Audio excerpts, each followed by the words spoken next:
So, there's some serious news coming out of the Eastern Cape. An old enemy, foot and mouth disease, is back. A new alert is out, and things are moving fast. Let's get right into it and break down exactly what is going on. You know, it wasn't that long ago that it felt like this was under control. Authorities and farmers, they worked together, and they actually managed to successfully contain an outbreak in the Kouga and Kukamas regions. I mean, it was a huge win against a really dangerous disease. Well, that feeling of relief? It's gone. The disease is back. And the scary part is, this time it's popping up in completely new areas. The whole province is basically on high alert. So, what's the real story here? Okay, so what does this new alert actually mean for folks on the ground? Let's take a look at the current situation, and this is all based on the very latest reports from the Department of Rural Development. So this is where it gets really concerning. We've got one confirmed positive hotspot. That's in the Amalathi local municipality.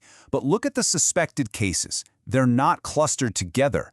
We're talking about potential outbreaks in Mbashe, Matadiale, and the Winnie Madikizela Mandela local municipality.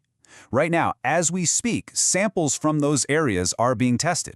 So for anyone who's not super familiar with this, foot and mouth disease, or FMD, is no joke. It's a virus, and it's incredibly contagious. It goes after cloven-hoofed animals, so think cattle, sheep, goats, you name it. It's a nasty illness that can just spread like wildfire if you're not careful. All right, you might be thinking, it's a few farms, right? Why is this such a big deal? Well, the reason this is getting so much attention is because the stakes are incredibly high. And we're not just talking for farmers, we're talking for everyone. And this really shows you the ripple effect. See, an FMD outbreak isn't just an animal health problem. It's a direct shot at our food security because it hits livestock production hard.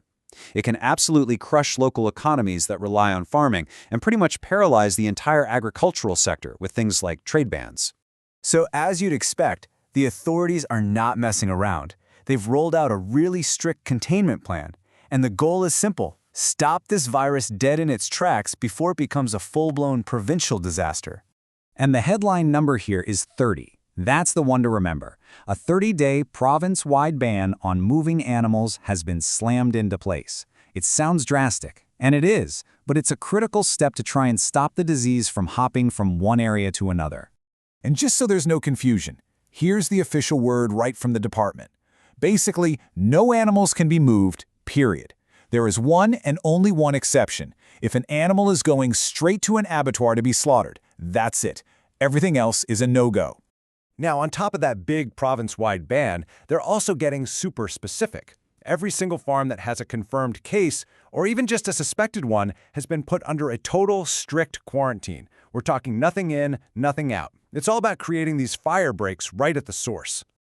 But look, the government can only do so much. The real front line in this fight, it's the farm gate. This is where the community, especially the farmers, have to step up in a huge way. Agri-EC has put out this 4-step checklist, and they're saying these are absolutely non-negotiable. First, any new animal coming in gets quarantined for at least 28 days. Second, you disinfect everything: vehicles, gear, even the boots on your feet. Third, lock it down. Only essential people on the farm. And fourth, you have to watch your animals like a hawk. And when they say watch your animals, what are you looking for? These are the classic red flags for FMD. Lots of drooling, any kind of sores or blisters in the mouth or on the feet, and if the animals just don't want to move around because of the pain. If you see any of that, it's an immediate call to action. Okay, so you've got the lockdown, you've got the biosecurity, all of that is essential, right? It's the playbook. But as we look ahead, there is one enormous curveball in all of this that completely changes the game. And I bet I know what you're thinking. It's the obvious question, isn't it? We've got a virus outbreak, so where's the vaccine? That's the tool everyone would expect to be rolled out immediately. And, wow, this is the part of the story that is just staggering. Of course they put in a request for vaccines right away. The answer they got back?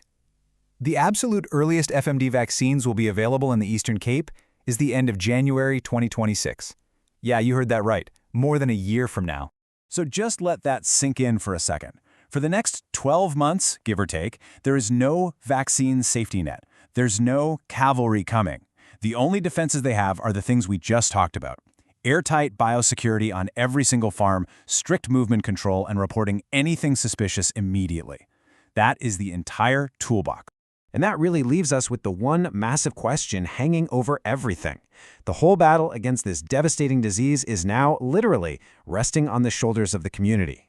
With the best tool in the shed more than a year away, is human vigilance and discipline going to be enough to win this thing?